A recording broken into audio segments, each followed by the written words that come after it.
Sean bienvenidos una vez más a este su espacio expositivo con Tulio Reyes Miranda, haciendo entrega de la Parshat Shavua, la Parshat de la semana, que es la Parshat Vayigás, que corresponde al capítulo 44, 45, 46 y parte del 47, ¿ok? Y como siempre, en esta oportunidad vamos a comentar esta Parshat en conexión con las enseñanzas de nuestro Señor y de sus apóstoles en el corpus del Nuevo Testamento. Bien, la Parshat Vayigas en esta ocasión vamos a hablar sobre el tema del dinero, ¿ok? Eh, Porque en esta Parshat Yosef realizó unas políticas interesantes que está en armonía con unos principios sobre la gerencia del dinero que el Nuevo Testamento nos revela. Y para ello entonces quiero dirigirme a el libro de Mateo o el libro de Leví ben Alfeo, eh, digamos apodado como Mateo, según pues la tradición eclesiástica temprana le ha adjudicado este documento la autoría. Y vamos a ubicarnos en el capítulo 25, versos 15 al 16, donde estos capítulos están yuxtapuestos con el capítulo 24, donde el Señor da un discurso profético, ¿ok? Y por lo tanto, los capítulos 25 aluden al juicio escatológico que obviamente el Mesías, donde el Mesías determina la recompensa que han de recibir sus seguidores. Por tanto, el capítulo 25 está muy conectado con el capítulo 24, está dentro del contexto del discurso profético. Así que debemos analizar este pasaje en ese contexto. ¿Ok? No debemos aislarlo, sino que debemos integrarlo dentro de ese contexto del discurso escatológico y por ende del día del juicio, o del juicio escatológico, o del juicio mesiánico, en este caso. Y dice acá que el Malhut Elohim, o el Malhut Hashamayim, mejor dicho, el reino de los cielos, aquí el autor está empleando, esto es característico en el autor, donde utiliza mucho este eufemismo para describir la era mesiánica o los días del Mesías. ¿Ok? El Malhut Hashamayim, el reino de los cielos, o el Malhut Elohim, que es un término que utiliza, o es el eufemismo que utiliza específicamente Marcos, Lucas, y también lo utiliza Yohanan, no es otra cosa que la era mesiánica o los días del Mesías, los días de la manifestación del Mesías.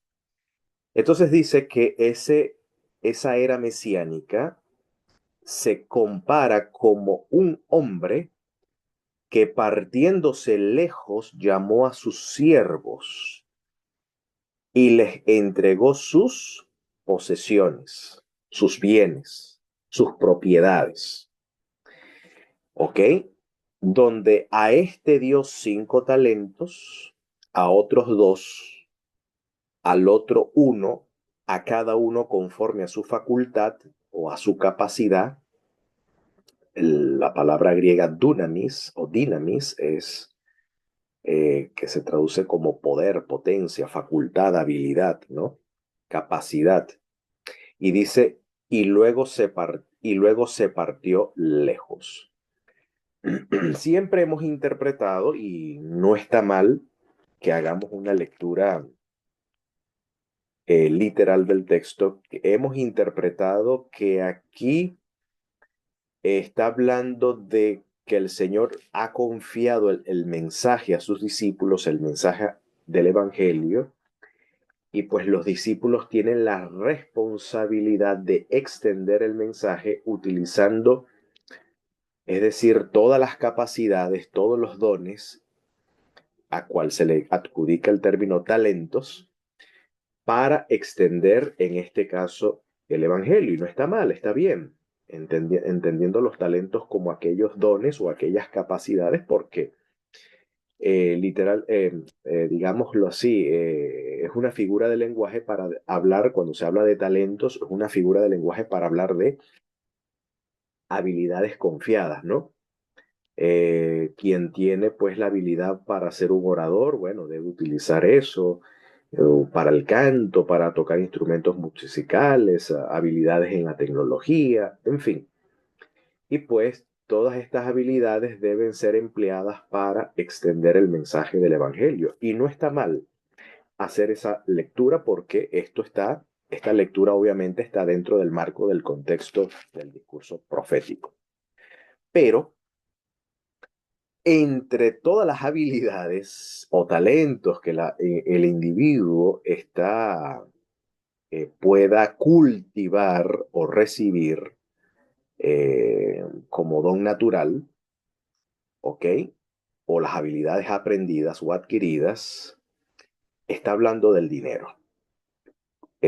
Porque dicho sea de paso, fíjense que está hablando de una mayordomía de propiedades. El reino de los cielos, el Malhut Hashamay, es como un hombre que partiéndose lejos, aquí el hombre que se va lejos, ¿ok? Dentro de esta parábola, de este mashal, es el Mesías, ¿ok? Que asciende a los cielos, ¿no? Que se parte lejos, pero llamó a sus siervos, a sus apóstoles, ¿ok? Y les entregó sus posesiones. Obviamente el maestro no le dejó dinero a sus discípulos, o mejor dicho, no les entregó posesiones o propiedades a sus discípulos, les confió poder, ¿no? Como él más bien lo dice, recibirán poder cuando venga sobre ustedes Ruach HaKodesh, el Espíritu de Santidad, y me serán testigos en todas las naciones, ¿no? Bueno, ahí en resumen, Jerusalén, en Judea, en Samaria, hasta los confines de la tierra, ¿ok? Pero, y a esos dones espirituales aquí se le llama talentos, ¿ok? Pero esta parábola también indica que o nos enseña principios del manejo del dinero, ya que el dinero también es un talento. Dicho sea de paso, en realidad, en el mundo bíblico, en el mundo que dio origen al Nuevo Testamento, el talento era una medida de peso, ¿ok? Era una medida de peso. Talento es un peso. Un talento en aquella época equivalía a 91 kilogramos de oro. Eso es lo que equivalía en aquella época un talento. Un talento era 91 kilogramos de oro, tan solo un talento, y a 45 kilogramos de plata. Eso es lo que equivalía a un talento en la antigüedad. A 91 kilogramos de oro y a 45 kilogramos de plata. Según investigando aquí algunos comentaristas que nos describen cómo era la usanza, ¿no? del mundo antiguo, ¿no? En cuanto al concepto de talento. Entonces, talento era capital, era dinero, tenía que ver con posesión, con un ingreso, con un bien, un patrimonio en este caso que era equivalente a eso, ¿ok? Y aquí entendemos entonces algunos principios de mayordomía.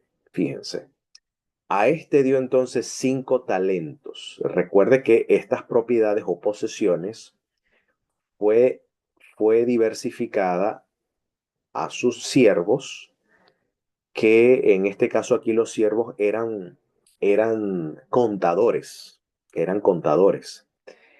Pues los contadores tenían la responsabilidad no solo de administrar los bienes de su amo, sino también acrecentar los bienes de su amo. ¿Ok? Y por lo tanto, los siervos o los contadores que lograban diversificar los ingresos, eran tenidos por mayordomos o por siervos fieles y diligentes. Entonces, al de mayor facultad, al de mayor capacidad, a mayor habilidad administrativa, pues le dio 5 talentos, entonces casi media tonelada, imagínate tú, en oro, si lo vamos a llevar a oro, ¿ok? O en plata. Al otro dos, dio 2 talentos, ¿ok? Y al otro uno, a cada uno conforme a su capacidad, conforme a su facultad de administración, de gerencia, de gestión, ¿no? Y luego se partió lejos. ¿Cuál es el principio que aprendemos acá? Aquí hay un principio de multiplicar el capital. Y fíjense que la tarea o la labor o el oficio de multiplicar el capital, que es la labor de los empresarios, de los inversionistas, de los capitalistas, ¿ok? Que buscan precisamente crear capital, crear fortuna. Aquí podemos extraer que este principio es un principio que entra dentro del principio de la mayordomía judeocristiana. Es decir, el tema de multiplicar el capital no debe confundirse con aquel principio enseñado por el apóstol Pablo a Timoteo, que obviamente Timoteo era un obispo, ¿ok? En Éfeso, de que el hombre de Dios no debe ser dado a la avaricia, ¿no? Es uno de los requerimientos para el obispado, porque el amor al dinero es es la raíz de todos los males. Entonces, este principio no está en pugna con aquel, porque aquí el principio de multiplicar el capital es un principio de fidelidad. Aquí no está hablando de avaricia, no, que el Señor quiere que tú seas próspero, no. O sea, no es prosperar por un hecho per se, no es prosperar por prosperar. Eh, no se trata de eso, sino como un principio de fidelidad, si- de que entendiendo el hecho de que el Señor es el dueño de la plata y es el dueño del oro, por lo tanto, nosotros no somos poseedores, nosotros somos administradores. Quiere decir que el dinero que llega a nuestras manos, el ingreso, el capital o las posesiones o propiedades que llegan a nuestras manos, nosotros no somos poseedores. Bueno, humanamente somos los poseedores, pero desde el punto de vista bíblico, si reconocemos al Señor como dueño, a nuestro Señor Jesús como dueño de las riquezas, entonces nosotros somos administradores y por lo tanto, quien administra fielmente los recursos, pues no cabe la idea de que éste pueda incurrir en una pobreza por mala gestión o por mala gerencia del dinero. Es decir, si administra con fidelidad, no cabe la bancarrota económica, salvo algún acontecimiento que escape a las manos, pues, del administrador. ¿Ok? Puede haber un robo, puede haber un asalto, puede haber una confiscación de los bienes, en fin. Es decir, por fuerza mayor, por fuerza ajena a su voluntad, incurre en la pobreza, pues que puede incurrir en la pobreza, pero aquí estamos hablando de gerencia, de gestión de los ingresos. Entonces se cataloga o se le imputa ese hecho como una negligencia y una mala gerencia, como una mala mayordomía. Entonces aquí el principio es que la fidelidad del creyente o sí, del creyente en el Señor en cuanto al manejo del dinero no se mide por la entrega de los diezmos y ofrendas. Y ojo, no estoy diciendo que estoy en contra de ello, pues yo entiendo que generalmente se mide la fidelidad de un miembro, de un feligrés, ¿ok? O de un fiel, en la medida que éste del dinero que recibe entrega fielmente los diezmos y las ofrendas. Pero según aquí, en este pasaje, la fidelidad en cuanto al manejo del dinero no se mide única y exclusivamente por la entrega de los diezmos y ofrendas, sino por la multiplicación del capital. El capital aumenta. ¿Por qué? Veamos lo que dice el pasaje.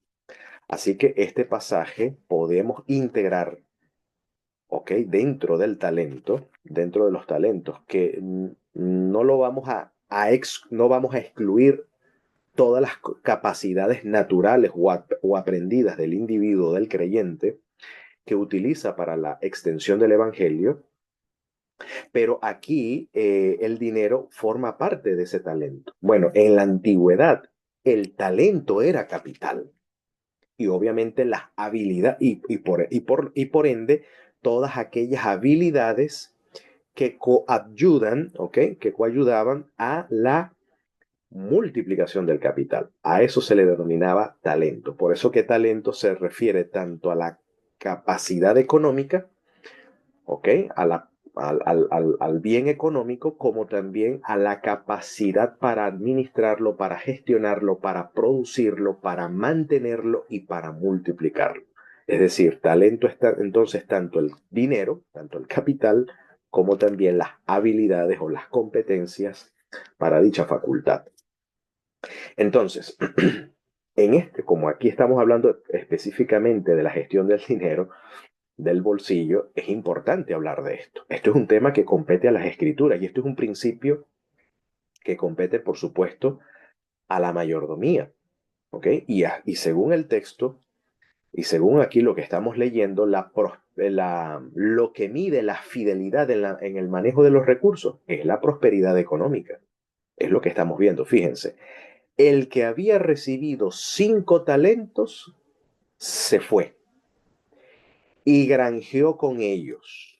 Es decir, los invirtió, hizo una inversión. Obviamente una inversión inteligente, una inversión planificada, ¿ok? No una inversión a lo loco, no una inversión negligente, mal informada, sino una inversión inteligente, informada, planificada, responsable. ¿Y qué hizo este inversionista? Ganó 5 talentos. Nadie que invierte de manera negligente, desinformada y no planificada puede generar riqueza. Eso no resulta en riqueza, eso resulta en pobreza, eso resulta en bancarrota, eso resulta en declive económico. Pero cuando las cosas se hacen planificadas, informadas de manera responsable, obviamente esto se multiplica. ¿Qué hizo con esos 5 talentos? Bueno, duplicó el talento. Dice, hizo otros 5 talentos. Es decir, la inversión que realizó ganó el doble, el 100% de la inversión. ¡Wow! Vaya habilidad, vaya habilidad. ¿Okay? Asimismo, el que había recibido 2 ganó también el otros 2, es decir, cada uno según su facultad. Entonces recibió una cuantía de talentos, una cuantía de capital o de propiedades, ¿ok? Equivalente en capital y duplicó el capital. Pero el que había recibido 1 fue y cavó en la tierra y escondió el dinero de su señor. Claro, la forma de asegurar en aquella época, la manera más segura de enterrar el oro, la plata o de esconder el oro de la plata de los ladrones, ¿ok? De alguna estafa, en fin, asegurar el capital, él eligió, este contador o este siervo eligió reservar el dinero, no invertirlo, sino guardarlo. Pero esto, por supuesto, un dinero guardado así, un dinero no invertido, la inflación pues hace disminuir el valor de este dinero. Entonces él lo escondió, lo enterró. Esa era la forma como antiguamente se escondía el dinero, ¿no? O se guardaba el dinero, enterrándolo.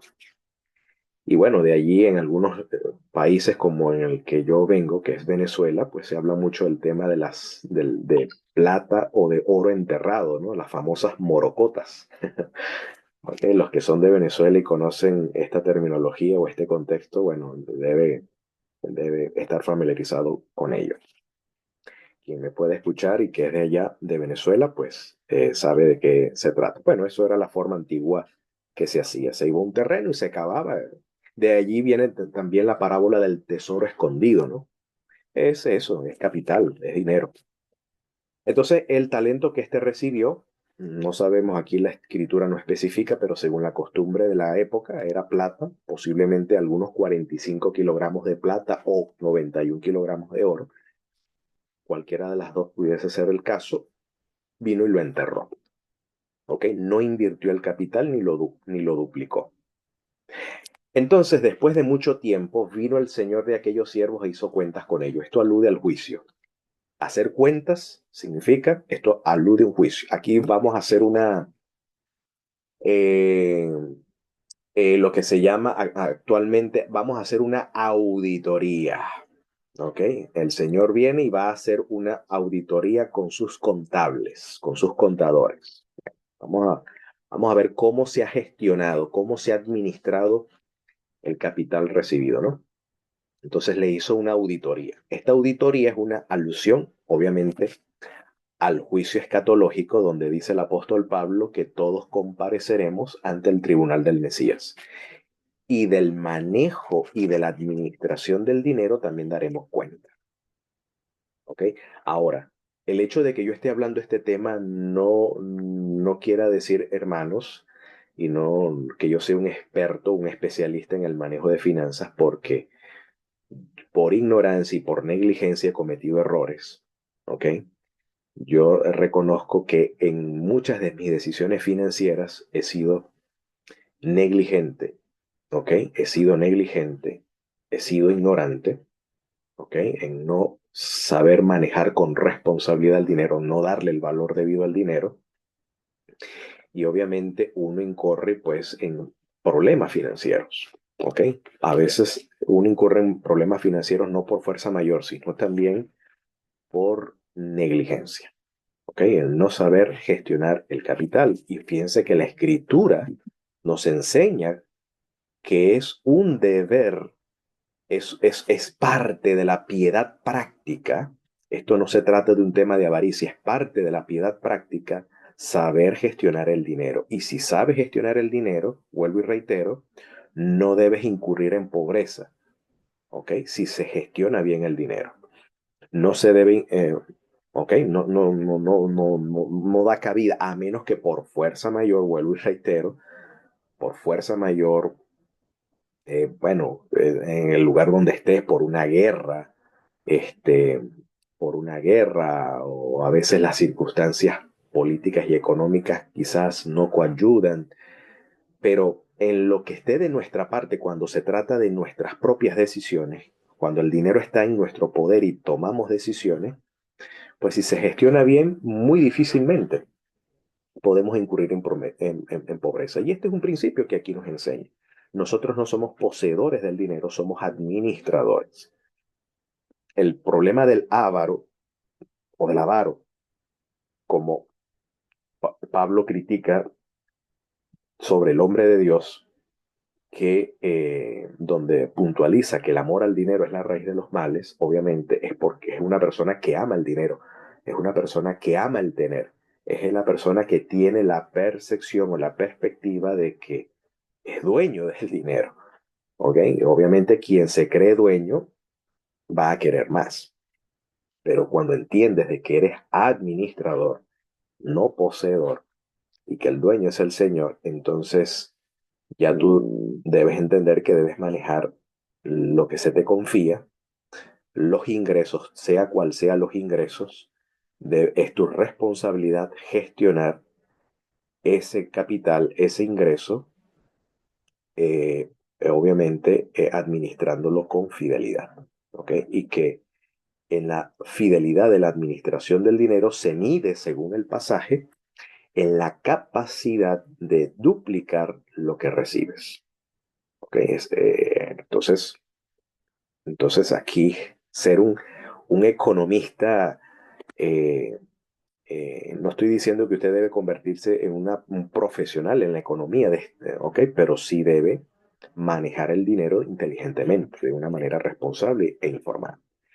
Entonces dice, el Señor entonces hizo cuenta con ellos y llegando el que había recibido 5 talentos, trajo otros 5 talentos, diciendo, Señor, 5 talentos me entregaste. ¿Ok? Y he aquí otros 5 talentos he ganado sobre ellos. ¿Cuál es la respuesta del Señor ante esta gestión? Dice, su Señor le dijo, bien, buen siervo. Lo llama buen siervo. En realidad, en griego, la palabra buen siervo se diría un esclavo bello, ¿ok? Un doulos kalos, ¿ok? Doulos kalos es el término griego. Kalos significa bello, hermoso, ¿no? O sea, sí, que describe eso, un buen siervo, un buen esclavo. Eres un buen esclavo, doulos, un esclavo. Eres un esclavo bello, hermoso y fiel, ¿ok? Fiel. ¿Por qué? Porque hizo aquello que justamente se espera.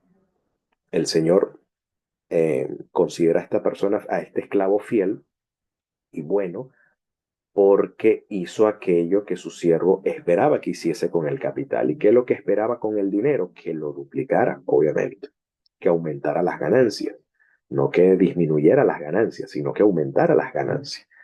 Ahora, creemos nosotros que nuestro Señor, al confiarnos dinero, seamos unos derrochadores o gestionemos mal el dinero? Obviamente, el Señor no quiere eso. El Señor quiere que seamos prosperados en todas las cosas, como prospera el alma. Entonces, el Señor quiere una gestión fiel, una buena gestión.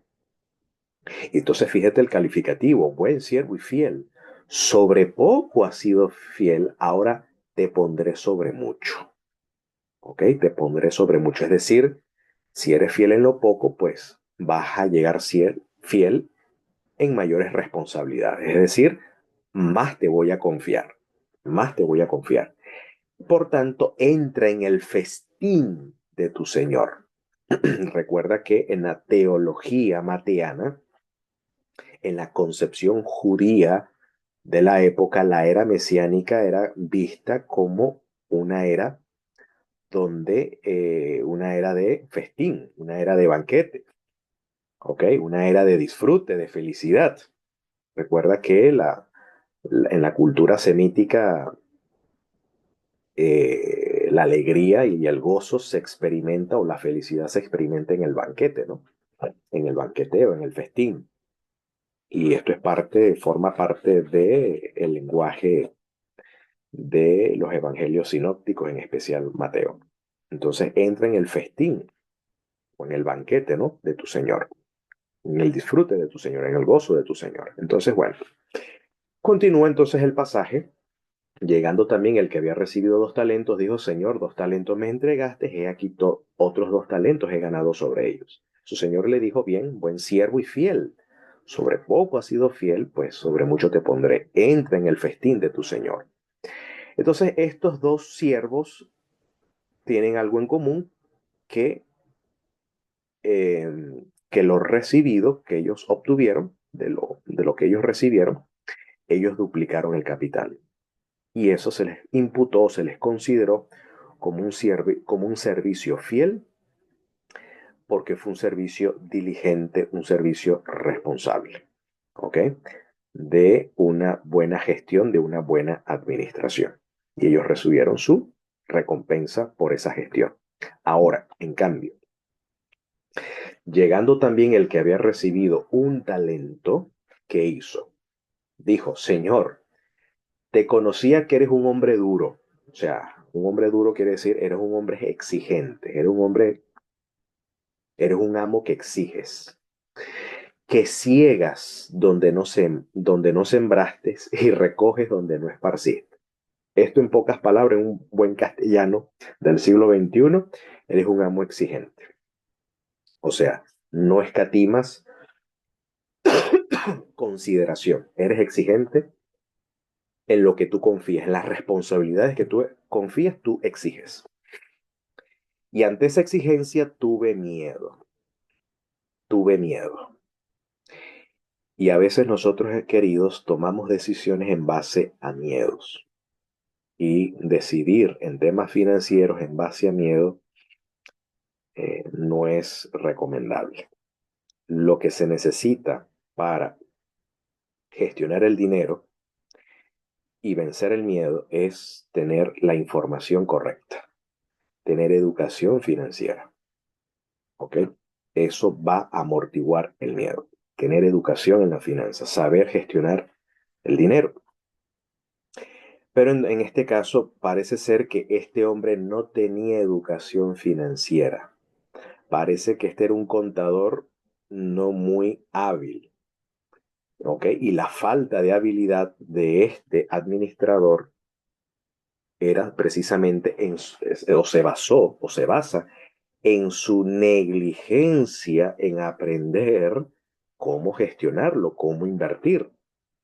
Y ante esta negligencia, pues obviamente, quien no conoce, pues le va a dar miedo. Si tú entras en un empleo, en un trabajo donde no conoces, no eres hábil, tú estás con miedo, te sientes inseguro, no te sientes confiado en hacer alguna labor, no vaya a ser que no guste al que te contrató, ¿no? O ante tus compañeros, sufras alguna burla, algún reclamo, eso te intimida en cierta manera. Entonces, bueno, aquí tiene miedo porque no supo gestionar esto. Si no se sabe gestionar lo que se le confía, obviamente, y sabe que el amo es exigente, pues los nervios pues salen a flor de piel. Y pues, ¿qué hizo? Como no tenía educación financiera, no sabía cómo gestionarlo, fui, escondí tu talento en la tierra y aquí tienes lo que es tuyo. ¿Cuál fue la respuesta de su señor? Dice, siervo malo. Respondiendo su señor le dijo, siervo malo y negligente. No excusó la ignorancia que esta persona tenía sobre el manejo del dinero. No lo excusó, porque el no saber, tú puedes aprender, pudiste haber aprendido. Por lo tanto, la ignorancia en el manejo del dinero se le imputa como negligencia, porque nadie nace aprendido, dice un dicho popular, ¿no? Por lo tanto, toda habilidad, si no se tiene habilidad en el manejo del dinero, se puede aprender. Esto no es un talento natural, que como muchas personas creen que hay personas que nacen para ser ricos y otras nacen para ser pobres. No, no, no, no se trata de eso.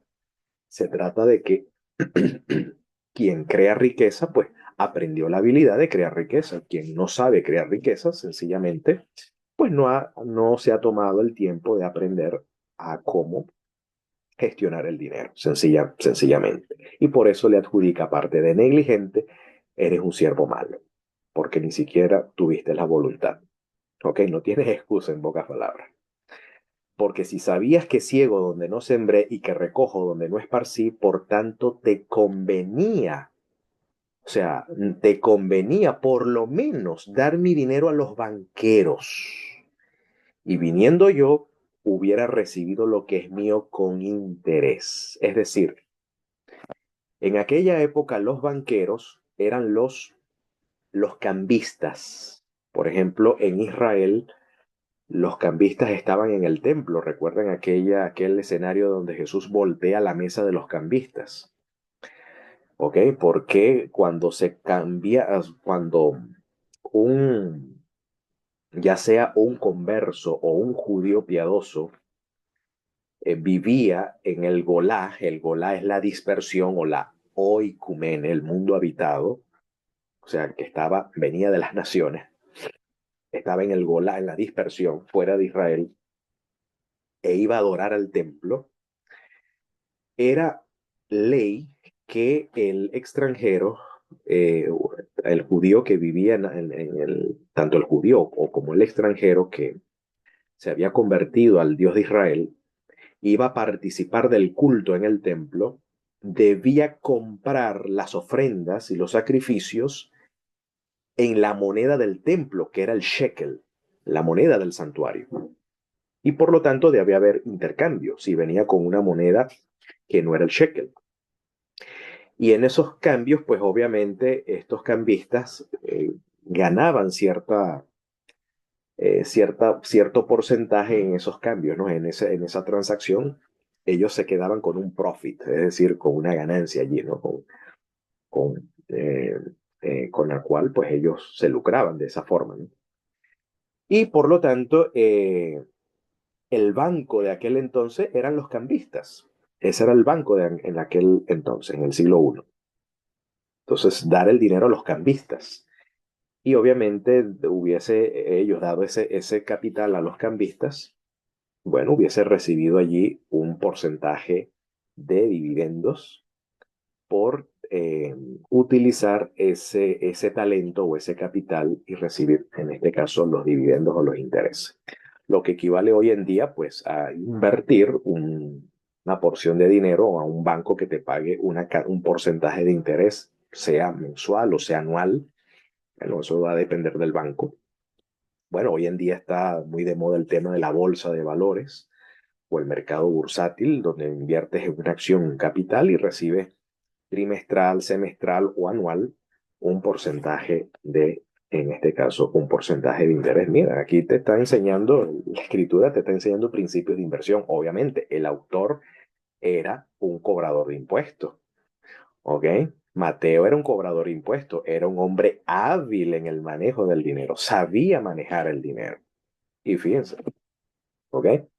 Y ya la escritura te enseña eso. Y usar y hacer el dinero así no es un tema de avaricia. No debes tener pudor en hacer esto. ¿Ok? Eso no es un tema de avaricia, es un tema de fidelidad. Porque duplicar el capital es un tema de fidelidad.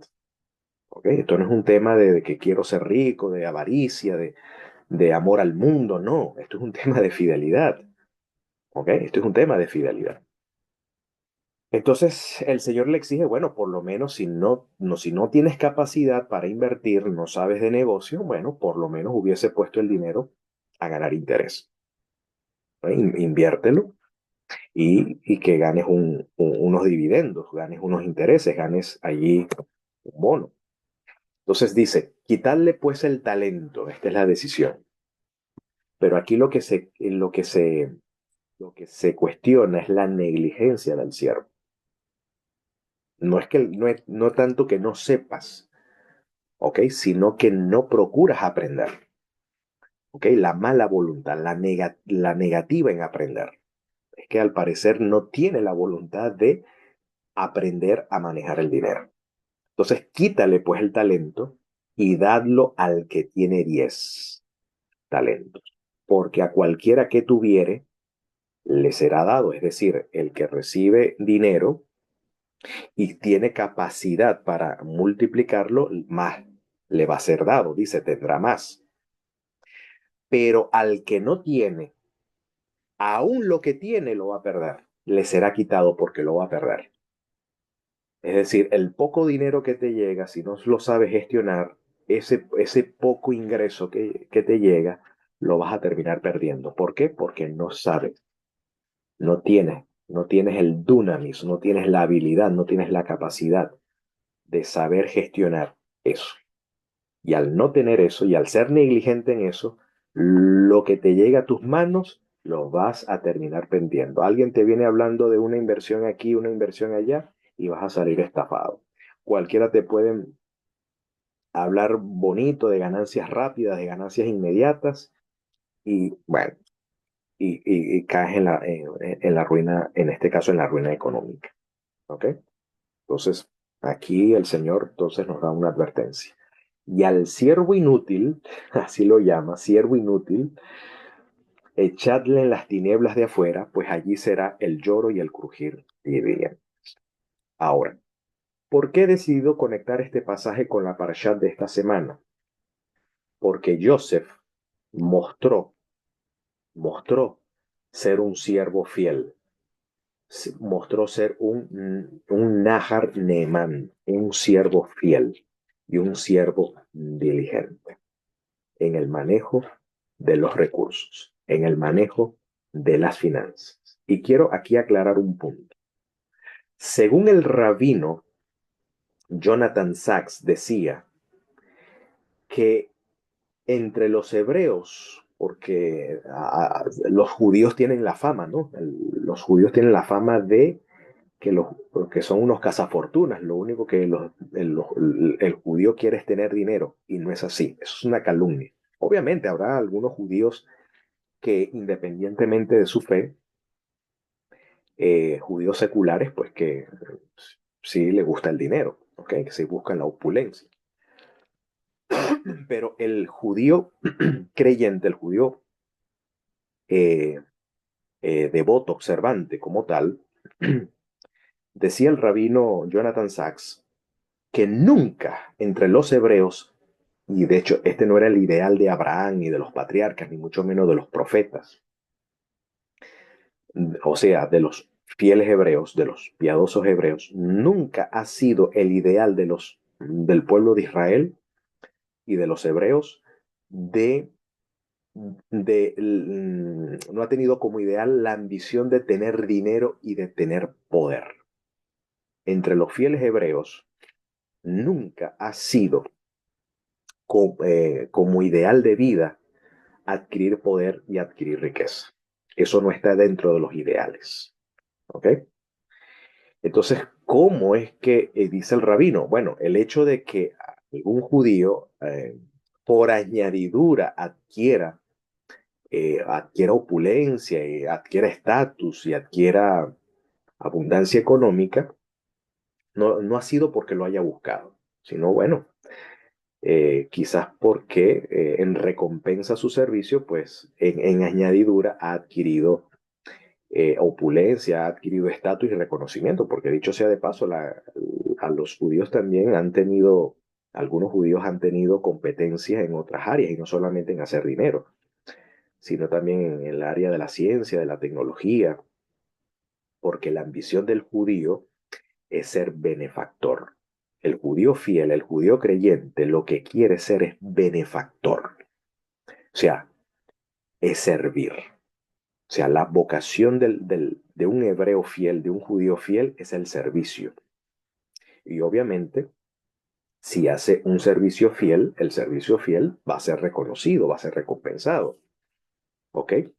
Y este caso fue el de José. José no andaba buscando ser virrey, no andaba buscando un puesto político, no andaba buscando eso, haciendo campañas políticas y eso para promoverse, ¿no? No andaba en eso. Joseph estaba sirviendo, prestando su servicio en la cárcel, estaba en una fosa, ¿no? Ya sabemos la historia. Pero Joseph era diligente en el manejo de los recursos. Fíjense la recomendación que Joseph le hace al faraón cuando le devela el sueño del faraón. Según el capítulo 41, 34 y 37, estamos retrocediendo a la Parshat Miketz, que fue la Parshat que comenté la semana pasada. Dice, fíjate la recomendación que le hace Joseph, una asesoría financiera, le está haciendo al faraón. Haga esto el faraón y ponga gobernadores sobre el país y quinte la tierra de Egipto en los 7 años de la hartura o de la abundancia. ¿Qué significa quintar la tierra? Que en esos 7 años de cosecha, todas las cosechas que se cosechen, valga la redundancia, del 100% de las cosechas de esos 7 años, un 20% a eso se le llama el quinte la tierra de Egipto, es decir, el 20% del total de las cosechas, ese 20% se junte, ¿ok? Se junte, se reúna, se ahorre, se acumule un 20%.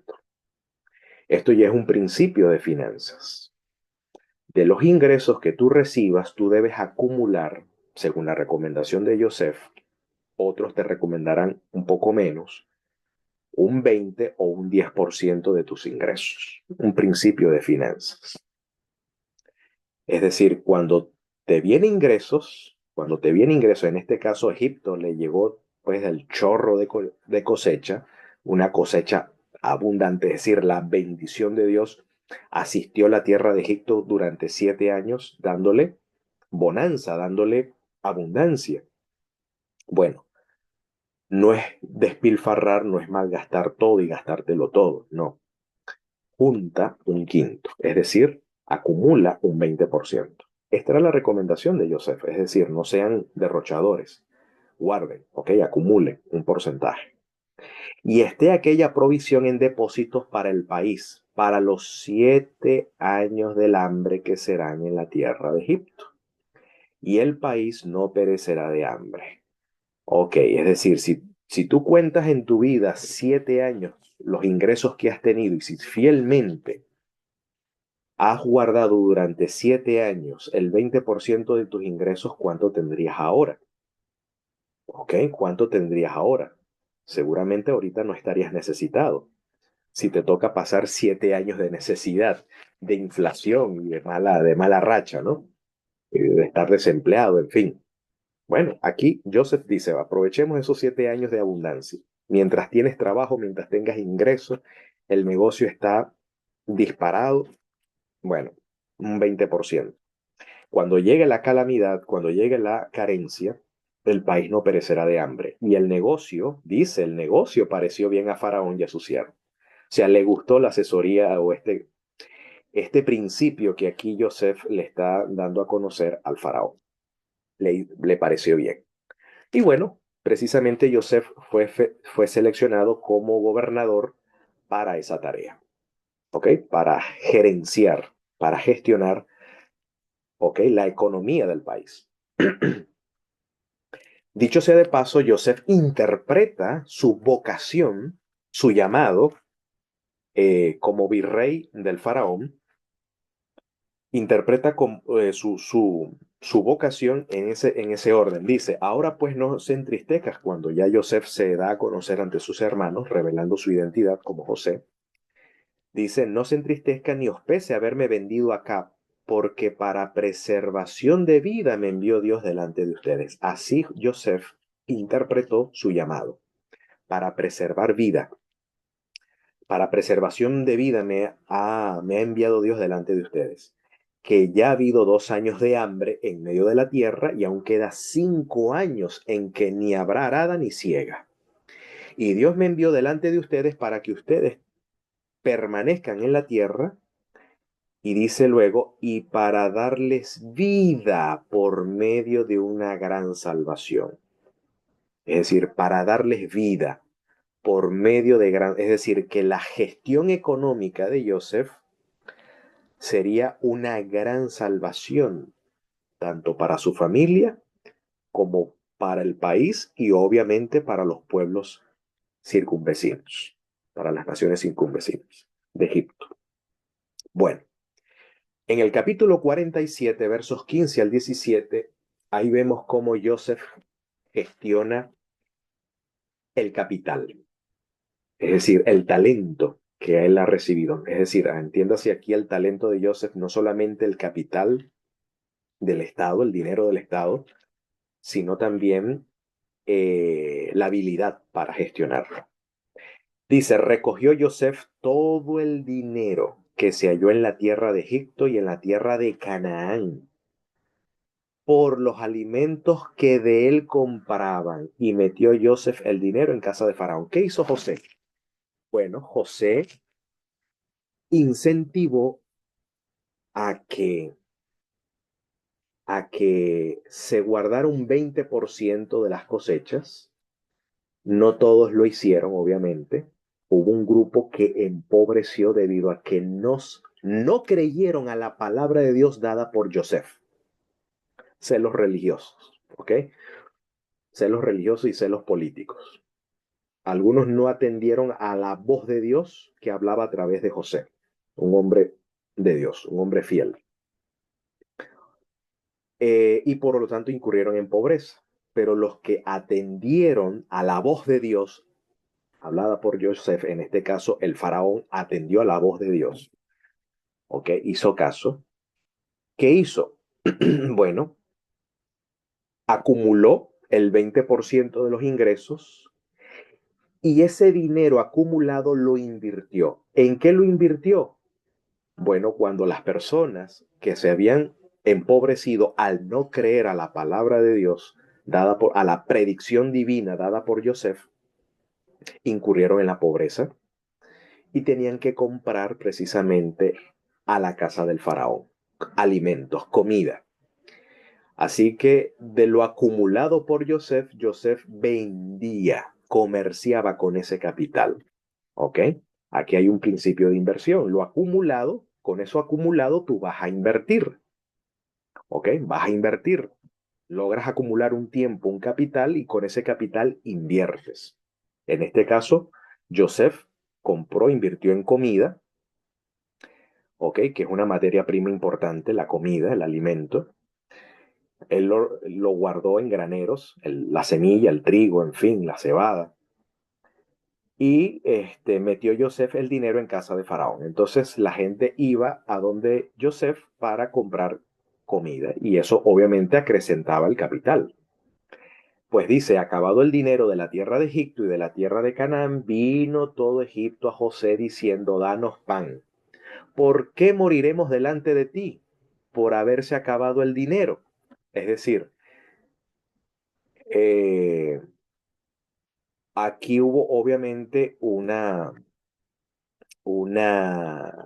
empobrecimiento de aquellos que no invertían el capital, sino que gastaban el dinero, gastaban, eran consumidores y no hicieron caso al principio de finanzas de Joseph, ¿ok? Que Joseph había aprendido seguramente de sus abuelos, de su padre y de sus abuelos, de Jacob, de Isaac, de Abraham, que eran hombres pesados, pues, hombres pesados social y financieramente, ¿no? Hablando. No solamente en lo espiritual, también eran hombres ricos, eran magnates, por así decirlo. Y Joseph dijo, entonces aquí hay un intercambio. Entonces, bueno, ya que ustedes no tienen dinero, están descapitalizados, no tienen dinero para comprar, los únicos bienes que tienen son sus ganados. Dice, da vuestros ganados y yo daré por vuestros ganados si se ha acabado el dinero. Entonces, ¿qué hicieron? Ya ellos no tenían capital, no tenían cash, dinero en cash para comprar comida. Lo que hicieron es intercambiar su patrimonio, que en este caso era su ganado, ovejas, cabras, vacas, seguramente.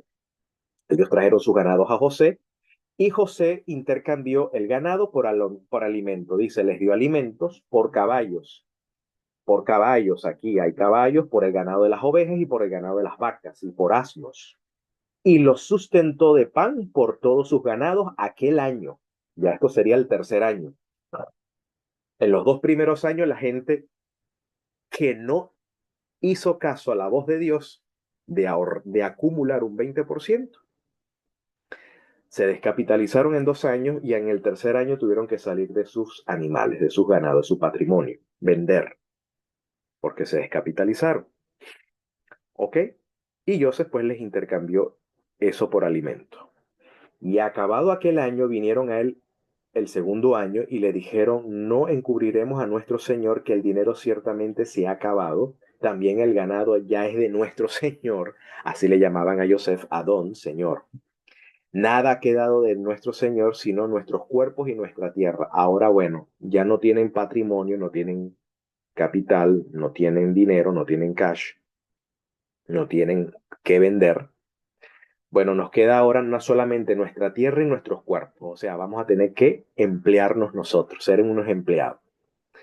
Entonces, ¿por qué moriremos delante de tus ojos, así nosotros como nuestra tierra? Cómpranos a nosotros, fíjate, cómpranos a nosotros, es decir, nos vamos a hacer empleados, bueno, nos vamos a esclavizar literalmente, porque un empleado hoy en día es un esclavo, ¿ok?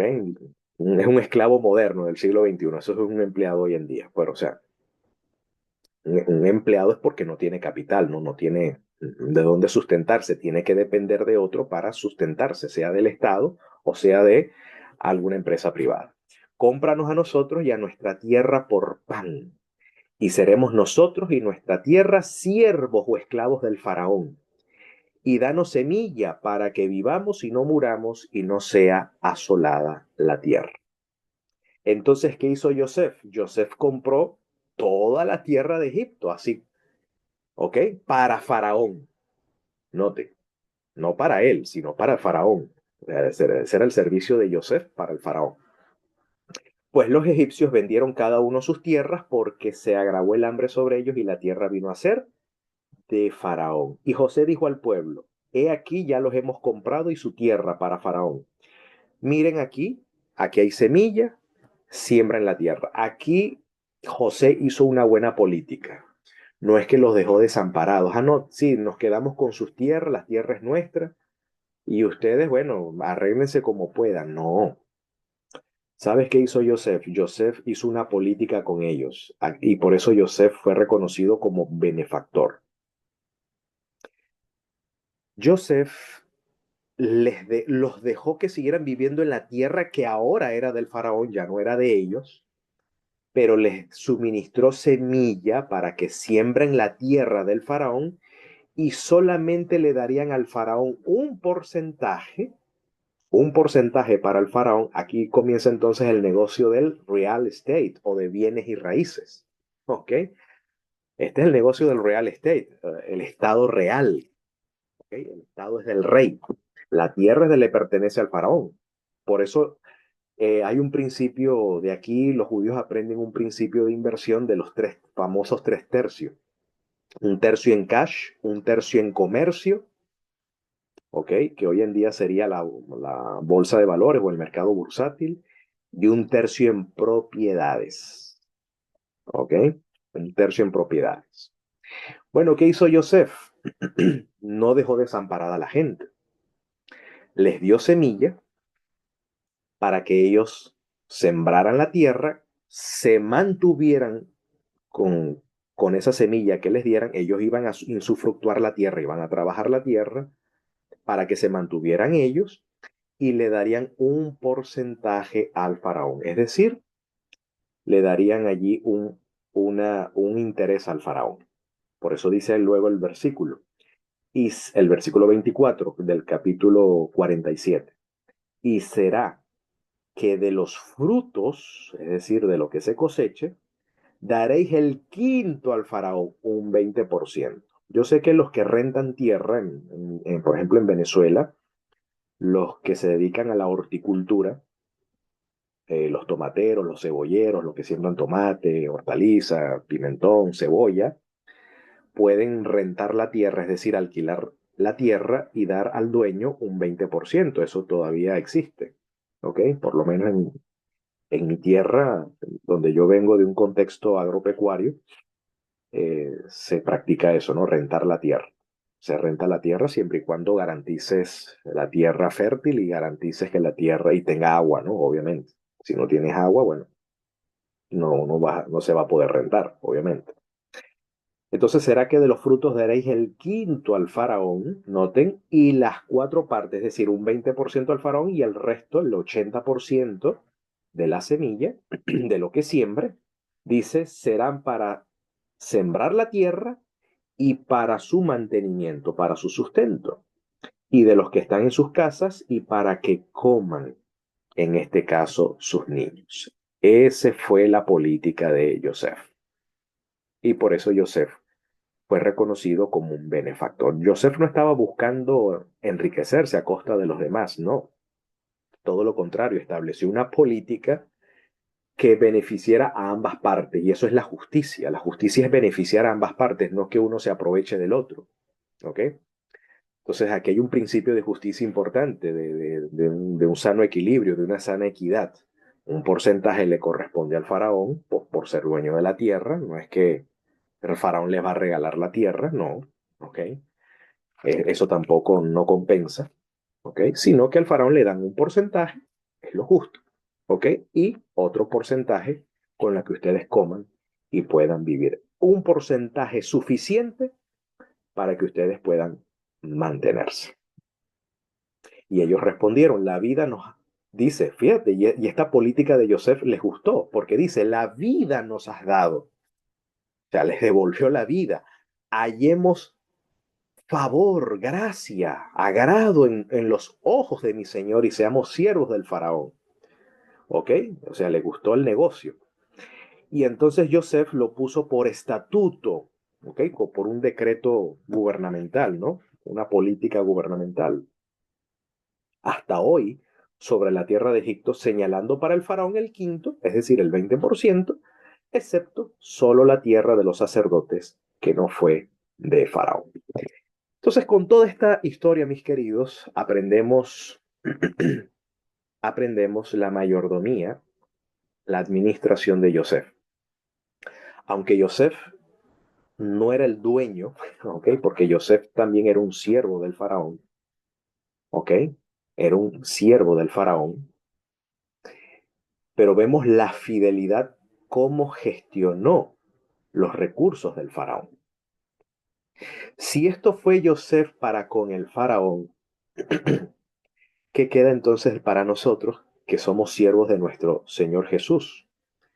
Que según el libro de Apocalipsis, a él le fue confiada toda la riqueza. Al que fue sentado a la diestra de la majestad en las alturas, se le ha confiado a él ser el dueño, el Adón, ¿ok? El amo de toda la riqueza y el amo de toda la tierra, a quien se le ha confiado todo poder y autoridad. Cuanto más nosotros, como Joseph, no vamos a gestionar lo que nuestro Señor de su riqueza nos pueda brindar. Como dice Pablo, nuestro Dios o mi Dios, quien llena, es quien suplirá toda necesidad conforme a sus riquezas en gloria en Jesucristo, en Jesús Mesías. Cuanto más entonces, como Joseph, debemos gestionar con fidelidad este dinero o estos ingresos que el Señor, eh, no tomando en cuenta la cantidad, sino la fidelidad del uso, podamos aplicar estos principios que aquí Joseph le aconsejó que hiciera al faraón: acumular un porcentaje de nuestros ingresos, acumular lo necesario para que ese ingreso los puedas invertir, ¿ok? Y que esas inversiones en el comercio, sea en el comercio tradicional o sea en el comercio del mercado bursátil. Ahí les doy un tips para que no conozcan. Ahora queda de su parte investigar de qué se trata el mercado bursátil o la bolsa de valores, de que puedes invertir allí en empresas y ganar dividendos, ganar porcentajes, ¿ok? Ganar dinero allí. ¿Ok? Es cuestión de entrenarse, educarse en ese tema. ¿Ok? No seamos siervos negligentes, seamos siervos diligentes.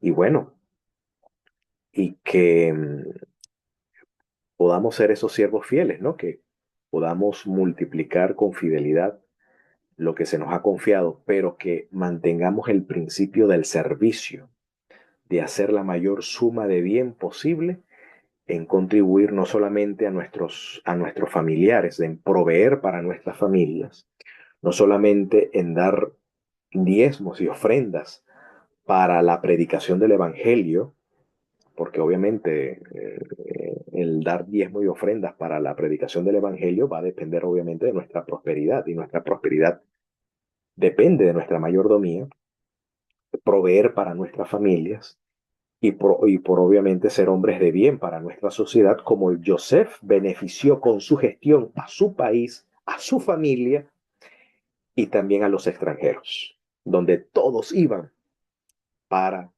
donde Joseph. Así que, mis hermanos, crear riqueza como lo hizo Joseph, aunque no la creó para sí, pero la creó, es una virtud. O sea, la riqueza bien gestionada, bien administrada, en el temor de Dios y con la bendición de Dios, es una virtud, es un poder para el bien, como lo hizo Joseph. Aquí podemos ver en Joseph ejemplo de la creación de una riqueza que va con el respaldo de la bendición divina. Y aquí están los principios, ¿ok? Aquí están los principios.